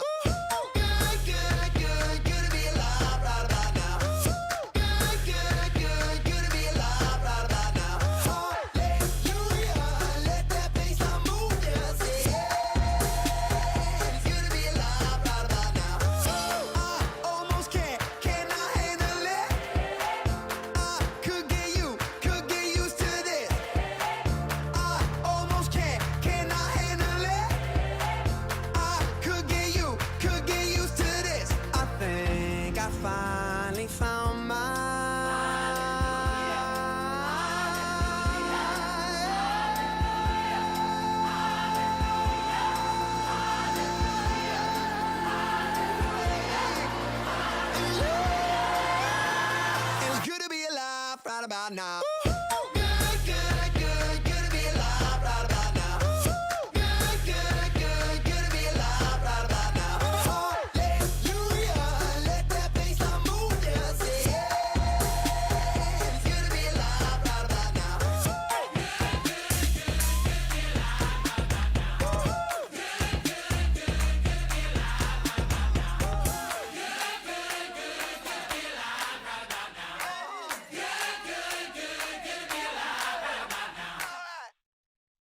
Underwriting for the community programming of WSKB is provided by the Boys and Girls Club of Greater Westfield, serving the youth of the Whip City and surrounding communities since 1969. For more information on the Great Futures Club for ages 3 to 5, happening weekdays, and the Club Teen Center for ages 11 and older, weekdays from 6:30 till 8 p.m., go online at bcgwestfield.org or visit the club at 28 West Silver Street. The Boys and Girls Club of Greater Westfield. Great futures start here. Join us every Thursday morning From 6 until at least 7:30. Check out the Bobby G and Company Show. Right here on WSKB 89.5. Community Radio. 89.5 WSKB. Live from Studio 120 at Westfield Technical Academy, this is WCPC Channel 15 at 89.5 FM, WSKB Westfield. Good morning, Westfield. It is 7:19. You're listening to WSKB 89.5 FM radio for the Westfield masses and WCPC Cable Channel 15. My name is Tina Gorman. I'm your Wake Up Wednesday host, and I just realized my guest this morning is Joe Rouse, Director of Public Health. And Joe, you look so Thanksgiving-ish with your plaid shirt and your Columbia vest, and you look like outdoorsy, that like grandmother's house through the woods kind of guy. Yeah. Ready to chop a cord of wood. Yeah. Right. With the beard. I had to add the beard. Yeah. I know. Yeah, so. It's pretty impressive. Thanks. Well, I did have ancestors that came over on the Mayflower. Yeah. So. Did you really? Yeah. The Rouse bunch? No, it was Howland was the last name. Howland. Yeah. Well, that sounds very kind of pilgrimage. He fell off the boat and had to be rescued. There's a famous painting about it, actually. It's him going like this, his arm up in the air, and then thrown in a rope. And thank God they rescued him, or else I wouldn't be here right now. Oh my goodness! Get out of here. Well, are you ready for Thanksgiving? I'm ready. Ready for the holiday? Yeah. I'm looking forward to having like a whole day off of doing nothing except sitting at home. Yeah. And that doesn't happen almost ever. You know what? It is. I really love that you said that, because I was on a directors meeting last Friday. So all the Council on Aging Western Mass directors have been meeting virtually every other week for what seems now, throughout the pandemic. So it seems now like we've been doing this for about 10 years. But anyway, we were kind of talking about what we were looking forward to, and I said I am trying. I would love.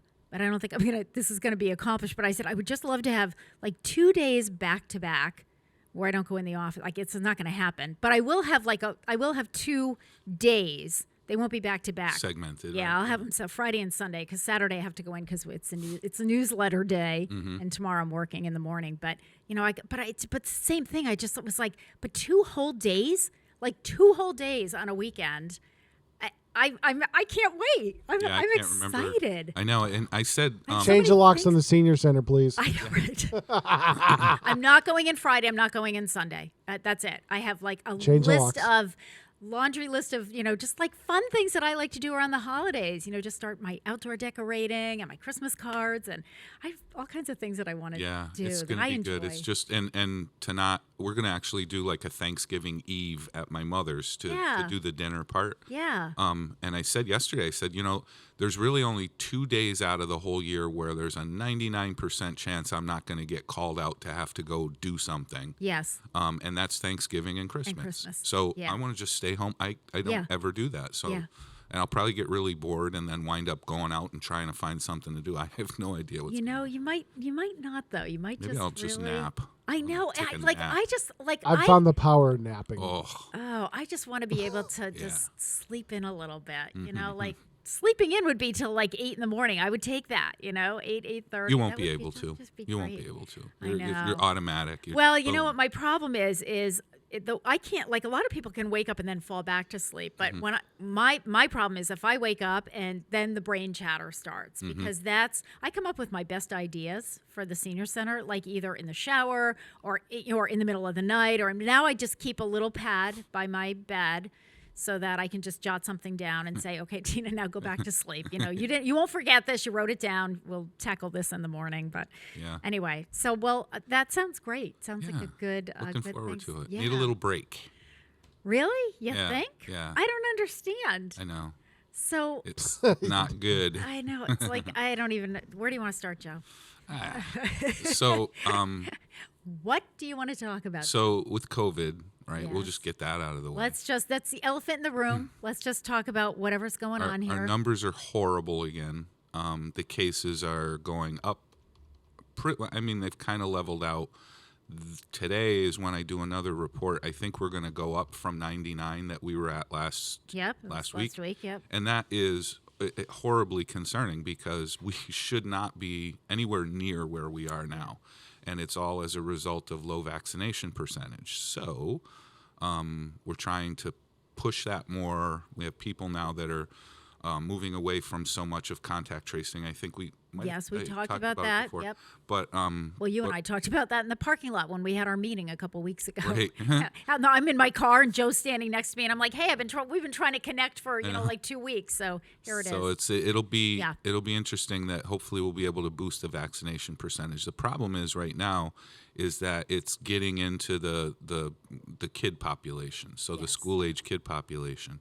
It's starting to manifest itself there, and then when that happens, although the schools do have a really good protocol for test and stay and symptomatic testing, and they have their nurses and they have their COVID room that's staffed with a paramedic, and so they're really good at keeping when they find out when somebody's test positive or they're symptomatic. They do a really good job at keeping it apart, but it's the hardest in the younger age category. So.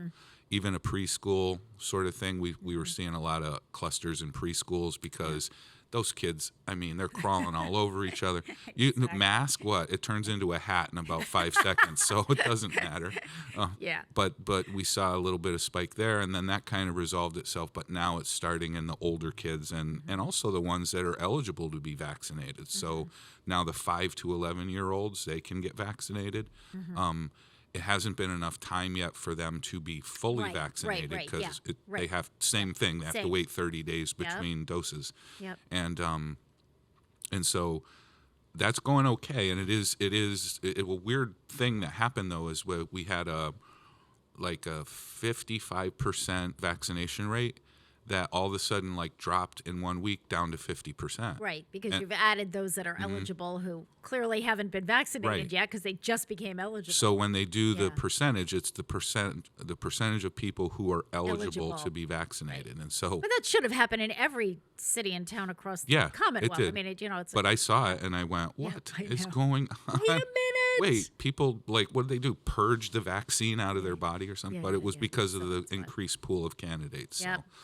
And so now, I feel like I read somewhere, probably in the Westfield News, because at this point, that's pretty much my source, my local source. Is somebody doing a clinic for students coming up somewhere? How's it? Talk about that. So I know that they had one already at the middle school. Okay, I think that was last week. Maybe that's one of them. And it's just an ongoing thing that they're going to do with a private vendor, the way you did your flu clinics. Yep. Mm-hmm. Okay. Gotcha. And then, so I don't really know when the next one is, but they put it all on their website, and they have a whole separate COVID thing that you can get all that information for the schools. For the schools, and they also are going to have. I just heard this yesterday. They're going to have a drive-through testing site at City Hall every morning, I believe. I don't remember the hours, but really, yeah, it's a good thing, and because let's say you were considered to be a close contact of somebody in school. Yep. So, and whenever that may have been, it could have been a couple days ago or whatever, that if they identify you as a close contact, rather than quarantining, you can go get your test. So this way you can go get it before school. It's probably a rapid test or whatever. Yes, right. And then and I think that's going to be 6:30 to 8:30. That was the one Stefan had put that out there. They were looking for a place to do it, and we were trying to figure out what the best location would be. We considered the senior center, and I was just trying to kind of figure out numbers and what do you think, and I said we can make it work. But then I guess Stefan said that Carissa had said they thought they could make it work at City Hall. So I said, well, that's fine. Go with that. And I'm your plan B backup. If that doesn't work out or whatever, we need to relocate, then, we can look at using the senior center. So but all of these things going on, and it's still disheartening to see the cases continue to rise. And now, of course, we're headed into the holidays, and everybody's inside. It's cold. Nobody's spread out really anymore. So unfortunately, we're going to continue to trend upward until we get probably into the spring. Yeah. I mean, we might level out for a while. We might go down a little bit and then just stay steady. Yeah. But, well, here's my thing. I've just gotten to the point where, like, I'm not doing any big family gatherings for Thanksgiving or Christmas. Kind of said to Gary's family, 30 people in 2 rooms. I'm not doing that. Sorry. But, and most are vaccinated, but there are new babies that can't be. And, others that are for whatever. And so, I've gotten to the point, Joe, where it's like, see me on March 1st, because by that time we will have gone through the holidays. We will have gone through all the indoor stuff. Everybody by that time will be vaccinated and boosted and, all of that good stuff. And we'll be heading into the warmer weather where we can get outside again. Right. And, I'm just resolved to that. So it's not like, I'll think about it for next week or the week after. It's just like, you know what? I'm just going to be cautious. I've been cautious for 2 years. Why, I know. To me, it's like, I'm good. I'm okay. I feel like a lot of my staff are sort of in this sort of feeling the same way. You can, people can be anti-vaccine all they want, and for whatever their personal reasons are, okay, I can respect that. However, when you just look at the science of it, and when you look at the statistics of it, and when we consistently see every week that 80% of the new cases are in unvaccinated people, how does that not make sense? If you don't want COVID, get vaccinated. Yeah. And so we do have the breakthrough cases and everything, but those people don't wind up getting extremely ill. They don't usually wind up in the hospital, and they don't die. That was my question: is how many of the new cases are ending up in the hospital? Well, from what we know with communicating with Bay State Noble, there has been none that present to the ER that are fully vaccinated with symptoms. It's always the unvaccinated. So, like the flu shot, if you get the shot, you're still gonna get it, but you're not gonna get it as bad. Yeah, right. And it's even a little bit more deceptive than the flu, because you could get it and not even know it and then spread it. So that's the problem. That's where we're at with this, is that, usually when you get the flu, you're symptomatic and you know it, whether you've been vaccinated or not. It's not as bad when you've been vaccinated, but with COVID, you could be fully vaccinated or not. I mean, and not even know you have it. So, but yeah, the vaccine it prevents all sorts of bad things that are sure to happen. I mean, you can't be unvaccinated and get COVID and not get at least at minimum knocked on your butt really bad. So this is just like my own personal perspective. But I was but Gary actually had mentioned this the other day, my husband, and I said to him, I thought the same thing.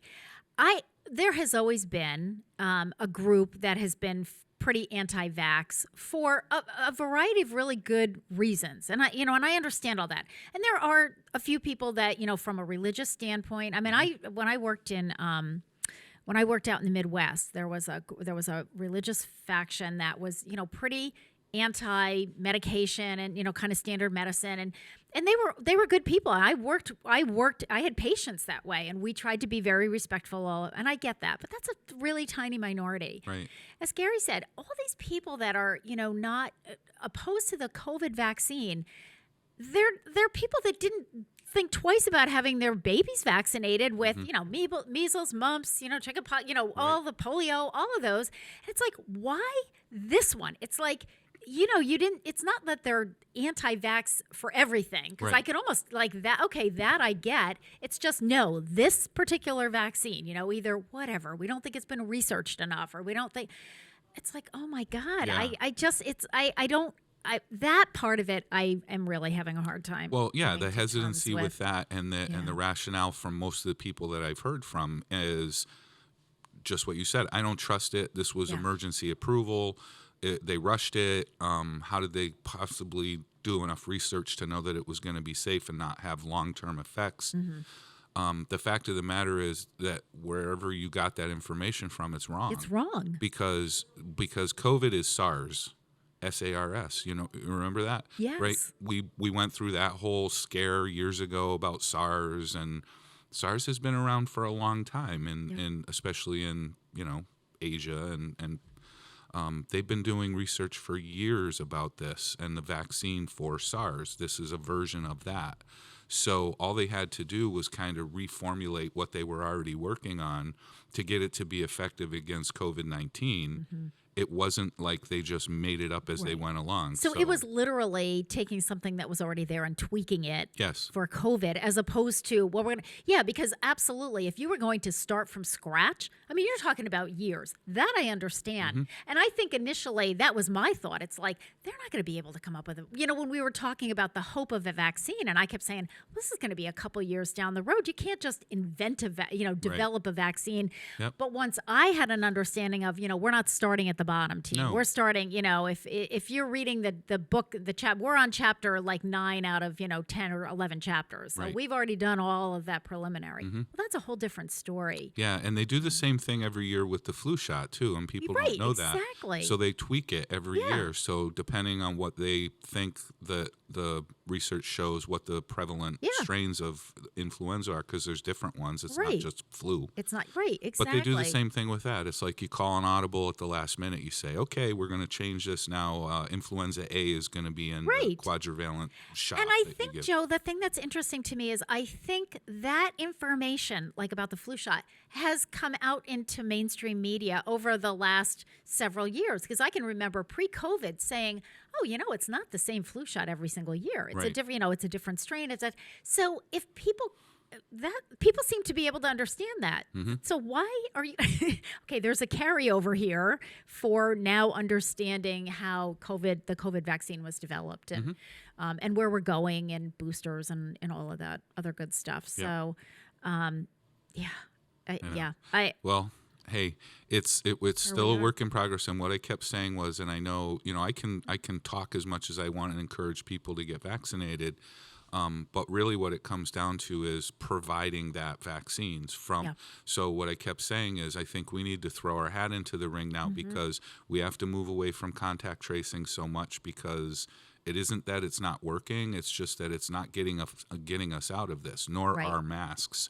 So masks are great, but that's not the thing that's going to get us out of this, unless you want to wear masks forever. Well, we're getting to the endemic stage. Where it's good. So we knew once it was out there in the wild, it's going to stay out there in the wild forever. Right, exactly. So same with flu.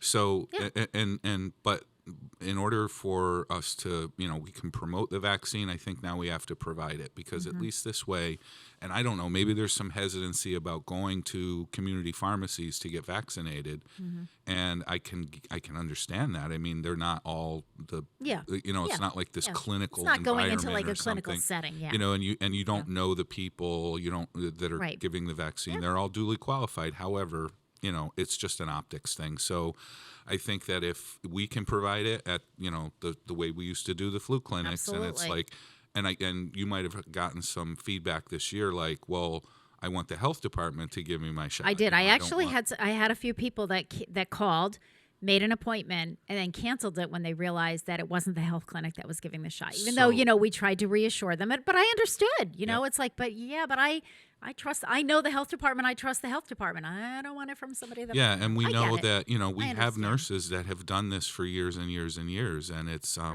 it's nothing for them to put a shot in an arm. And you're familiar, or at least reputable, and I'm not saying the community pharmacies or whoever's not reputable, but I can understand not wanting to go into a Walgreens or somewhere that you've never been. Sure. And, you don't know these people, who's doing it, what are your credentials? I mean, are you going to miss something or go on the wrong thing, or I don't know. Yeah. So we're going to try and at least provide it from a trusted and reputable source. This is the health department that's doing it. So how easy or difficult is it to get to the practicality of this, to obtain the vaccine and to be able to start scheduling some clinics, Joe? What do you think? It's right now it's not difficult to get the vaccine for the boards of health. It was in the very beginning. In fact, it was impossible in the very beginning. Yes, that we know. Which I don't think that was. I don't know how that happened, and it wasn't played very well by the powers that be who decided who got the vaccine.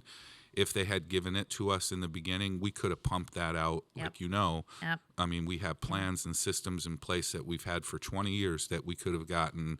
We did the H1N1 vaccinations, 400 people, 500 people, Yep. and we did it ourselves, and we just rifled right through it. So it's not difficult to get it now. It's readily available for us. We can get it. To put together a clinic is going to be a factor of a place.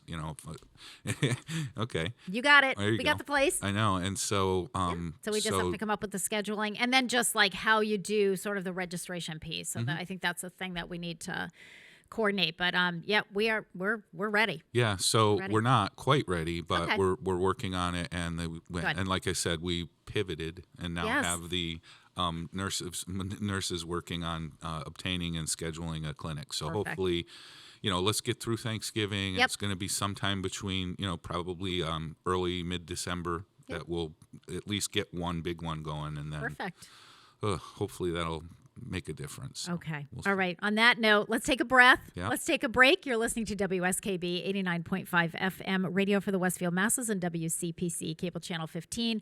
My guest this morning is Joe Rouse, Director of Public Health. And so, Joe, this is just for you. So this is the perfect combination song because it's National Jukebox Day. Oh, I heard day that before on the way in, Thanksgiving. yeah. It's National Jukebox, and this is called "Drop It, Joe" by Connie Francis.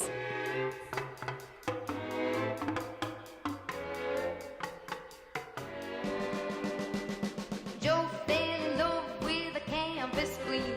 He dreamed of her night and day. She had a crush on a record machine, and when he tried to kiss her, she'd say, "Drop the Joe, drop the dime in the jukebox, Joe. Drop the Joe, drop the dime in the jukebox, Joe. Come on and play this tune for me so I can twist all night." He bought her a big box of caramel and a dozen posies too.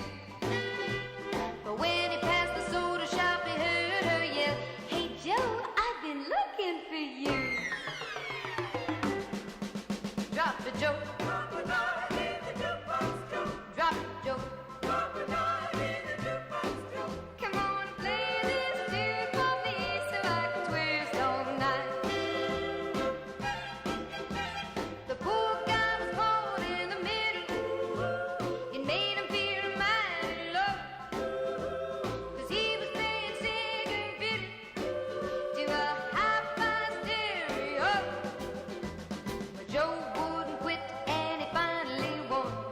At least that's the way it seemed.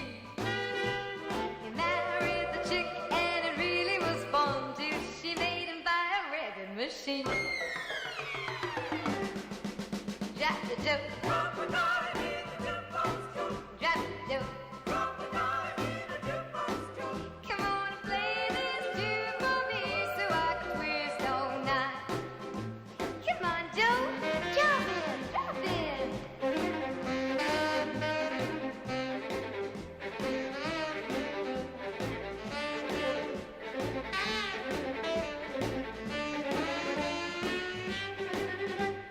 Joe wouldn't quit and he finally won.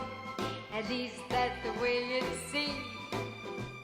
He married the chick and it really was fun till she made him buy a record machine. Drop the Joe, drop the dime in the jukebox, Joe. Drop the Joe, drop the dime in the jukebox, Joe.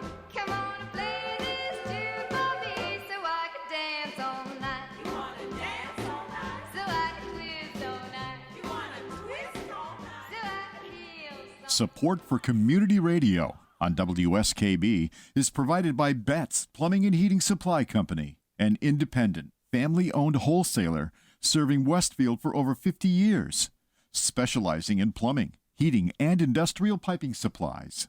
On the web at bettsplumbing.com or at 14 Coleman Avenue in Westfield. This is Ken Stomsky from Ken's Den on WCPC 15 and 89.5 FM, Tuesdays 8 to 10. Community Radio. 89.5 WSKB.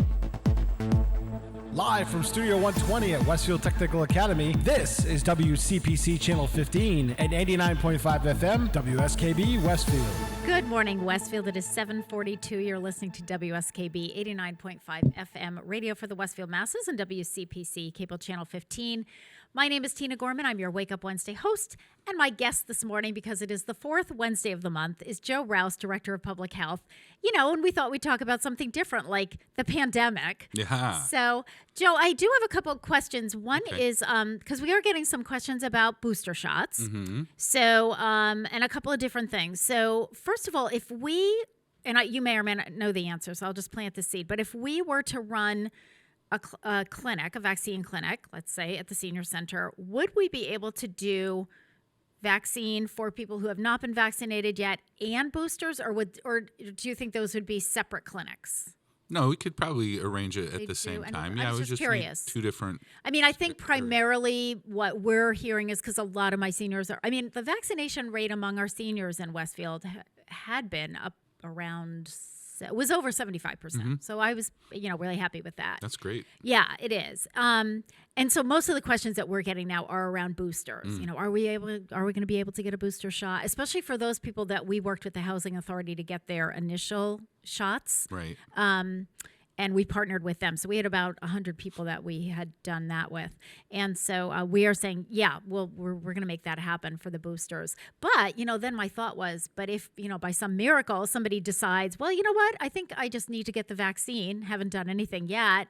It would be great to be able to pull them in and say, great, right here, sit down, don't move. Yeah. And that's why I said, we need to organize that because it's, I'm not even going to say it's easy right now to get vaccinated, and it's certainly not easy right now to get the booster, unfortunately, because the people who have been vaccinated are being very aggressive about now if they're past that, 6 months? Yes. That they want it, and they want it and so if you go on and try and schedule an appointment like with CVS or something, you can get it, but it's going to be next week. It's not going to be today. It's not going to be 2 days from now. Yep. I actually had a schedule. Mine is scheduled for next week, but it was like 2 or 3 weeks out. Yeah. And if I didn't take that one at that time, it would have been like another 3 weeks after that. So and so that's the beauty of the clinic. So you can go to these places now. They're appointment preferred, almost necessary, because I don't believe they have the ability to take walk-ins. Some of them might say they can, but I wouldn't trust in that. Yeah. You could get turned away. They could be backed up with regularly scheduled people, and so good luck. Yeah. So by appointment. But the beauty of the clinic is that's no appointment. We're there from this time to this time. You just come over and we'll do the paperwork or whatever on site, which we've done for flu clinics before too. Sure. So it just makes it a little bit more flexible and available. Yeah. That's awesome. The other thing that I heard, I was listening to Anthony Fauci, I think yesterday, the day before, who was saying, and I hadn't heard this before, but he was saying for someone who, because a lot of people who, we've heard, well, I already had COVID. I know I had COVID, I tested positive or whatever, so I don't need the vaccine. I think his stand was, what I was hearing yesterday was, for those people who had COVID, wait the specified time period and then get vaccinated, you are like the most protected of anybody right now. Absolutely. So, I think just good to know. I mean, I didn't have it, but I thought to myself, wow, if I did, I would feel so protected. You're like then I had the vaccine, and I had person. and the booster. That's what it made it sound like. Well, it's certainly true because it's called hybrid immunity. So you wind up with the antibodies that you've generated from having COVID, and then the antibodies from the vaccine. So it's like double the protection. Yeah. And unfortunately, there's people who have gotten COVID that weren't vaccinated. This is what we're talking about. Yeah. And then you're right. I think the predominant is they had a vaccine hesitancy to begin with. And so now they've had it. They got through that and they go, well, I can't, who knows if you can get it again? I don't know. I know. I think that's part of, that to be determined. Because certainly with the flu, I mean, you get the flu and then, a year later you get the flu again. Right. So, who knows, to be determined. Yeah. You know, Pete brought up a good point, kind of veering off of the COVID for a few minutes, Joe, but, you know, there are other things that your department is responsible for. How have you guys been managing? I mean, you know, you've been, you know, restaurant now, as Pete said, you know, the restaurants are kind of up and running again. Yep. So are we back to inspections, or Yeah. is the team just still out straight with like all things COVID? No, we kind of had to split up, you know, Okay, with yep. inspectional services and then the nursing division.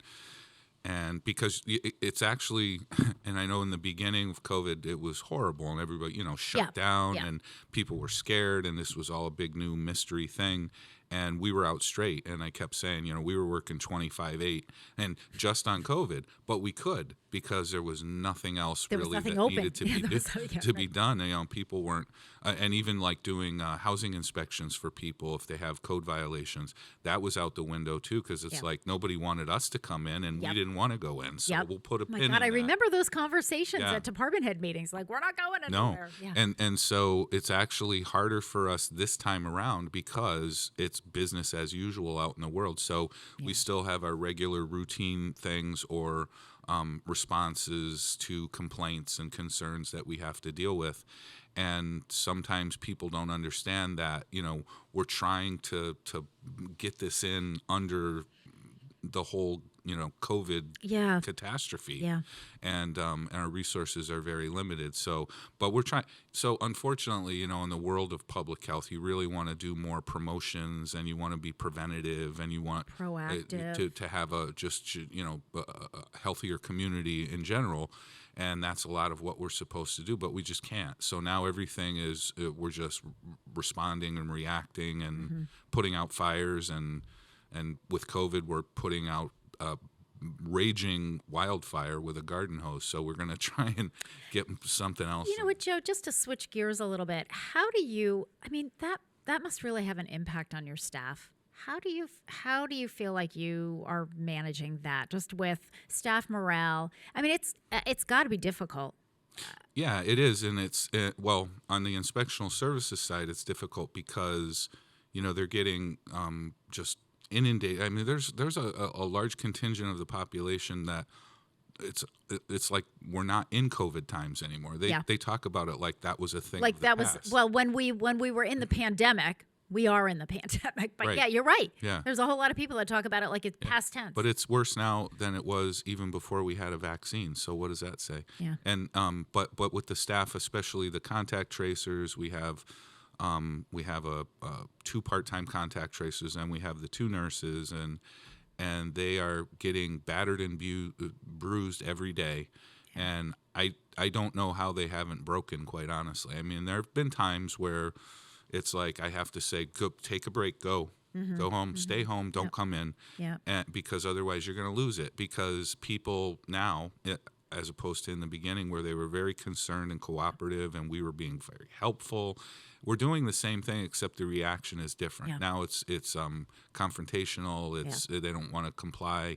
You can't tell me what to do, and this is ridiculous. And, you know, I think I said this probably on your show before, every day, and this will happen again today when I go in, it's like the New York Stock Exchange. Everybody's on the phone, people are yelling, somebody's crying, you know, and it's every single day the same thing. It feels like that movie Groundhog Day. You know, I put my feet on the floor in the morning and I count down to when it's all going to blow up. And it's only a matter of time every single day. So, yeah, you know, we're seeing just, we're seeing, as you know, we're seeing a lot of anger. And it was really interesting because Julie Barnes, as you know, Veterans Services is in our building as well. And, you know, Julie came in the other afternoon. She came down the hall, and she just said, I've had so many people just, you know, swearing at me over the phone. And I mean, it's everywhere. And I just feel like everybody just needs to like take a breath. And I think that, I guess people just really don't realize what we've all been up against because it's trying to do your job as well as all of this extra stuff, all of these extra protocols, all of this extra education. And I find, and I know you guys do as well, Joe, a lot of the educational piece of it just takes time. You are literally like holding somebody's hand, walking them through, reassuring, listening. But at the same time, you're just thinking to yourself, oh my God, my phone is blinking. I've got 16 other messages. I've got to, and I just feel like, I don't know. I feel like it's been challenging. And I think a lot of people don't realize, because there really hasn't been anybody in this whole scenario that hasn't been affected. I mean, in one way, shape, or form, either you had to respond to it, you had to live through it, you had to abide by the mandates when that was happening. So every single person has been affected, and it's not good. Yeah. And so next Wednesday on the Joe Show, on my show, I'm going to have a mental health person come nice. in. And because we need to start addressing that. It's a big, big problem. And it's so obvious to me from where I sit day to day that people are angry, people are mistrusting, they don't trust us anymore. There's misinformation galore, but it's all gotten into people's heads. And now we have it's almost like two camps of people. Like, say we have the maskers and the anti-maskers, whatever you want to call them. Yeah. And they're fighting with each other on top of it. Yeah. Because of whatever, and the kids that have been affected by this, I mean, mentally, not physically. They Absolutely. All last year with remote learning was a nightmare. Just not. Most kids did not respond to that very well. Yeah. It was new, it was different, it was weird, and why do we have to do this? Can I just go to school? Exactly. I want to see my friends. Yeah, and that's another thing, the isolation, not mandatory isolation, but the isolation of all that everybody went through, including kids. So next Wednesday, I'm going to have somebody from the Carson Center. We're going to talk. I'm going to try and get John Vilas on, because he just co-sponsored a bill, I think, that went through about mental health resources and things like that. So I'll see if he wants to speak to that. I got to get in touch with him, but we need to talk about that now, because it's good. It really, unless you bury your head in the sand right now, it's just going to get worse, because there's no end in sight. You talked about Fauci. I mean, even he said a few months ago, and just because of we have projections, we have models, we can kind of look to see where we think this is going to go scientifically. And he even said, it's going to be the spring now before we get out of this again, before we start to flatten that curve again. Yeah. And it's true. Yeah. So, but we'll do the best we can in the meantime. And I hope everybody just, does what's right for not only them, but their families, their community.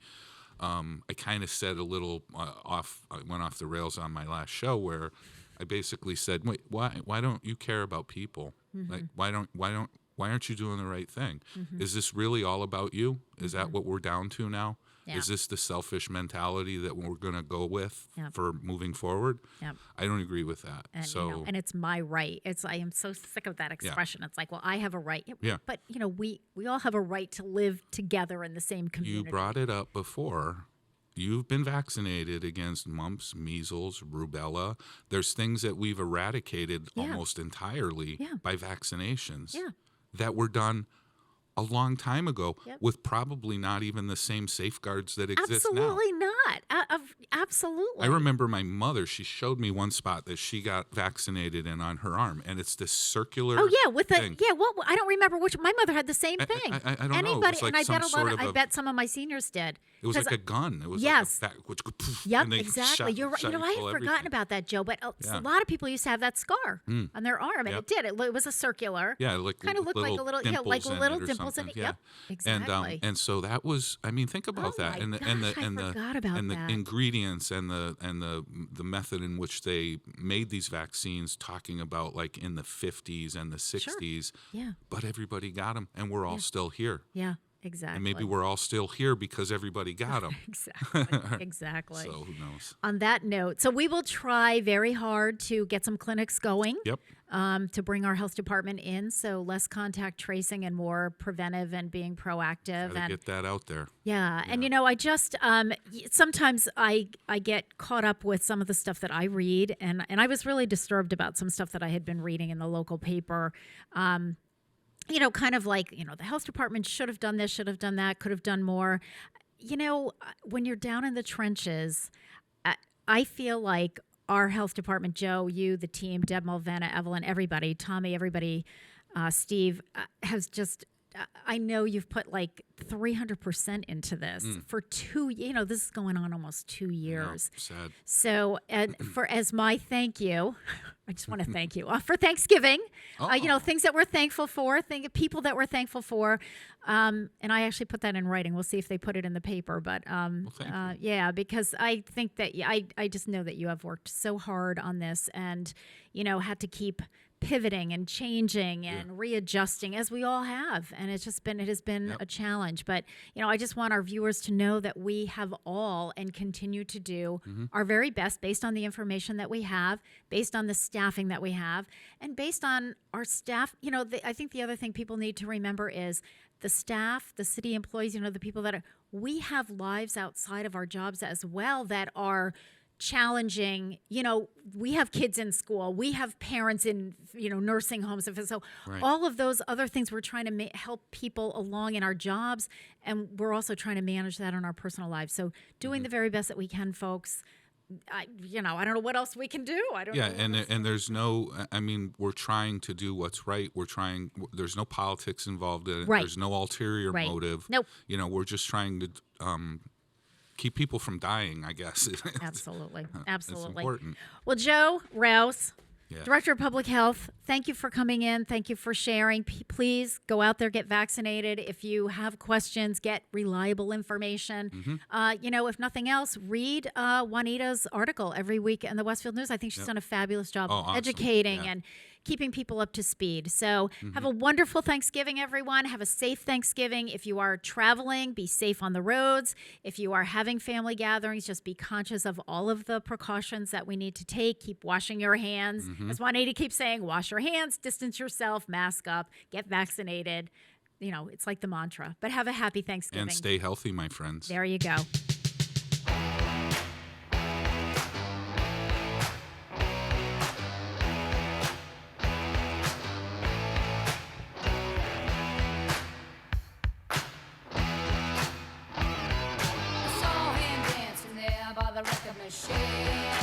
I knew he must have been about 17. He was going strong, playing my favorite song.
Support for community radio on WSKB provided by Westfield Electroplating. Employing over 140 skilled platers, painters, and technicians, Westfield Electroplating was founded in 1946 and was the first company in the country to achieve National Aerospace and Defense Contractor Program accreditation, proudly maintaining that status for over a decade. Westfield Electroplating provides over 50 quality finishes to meet your corrosion, cosmetic, or performance needs. On the web at www.westfieldplating.com or 413-568-3716. Westfield Electroplating, putting the finishing touches on technology. Support for the community programming of WSKB is provided by the Barnes & Noble College Bookstore in the Ely Campus Center, offering Westfield State t-shirts, sweatshirts, and gift merchandise, all of your academic needs, and offering textbook materials in new, used, ebook, and rental formats. Available at the bookstore on campus or online at westfieldstate.bncollege.com. Join us every Thursday morning From 6 until at least 7:30. Check out the Bobby G and Company Show. Right here on WSKB 89.5. Community Radio. 89.5 WSKB. Live from Studio 120 at Westfield Technical Academy, this is WCPC Channel 15 and 89.5 FM, WSKB Westfield.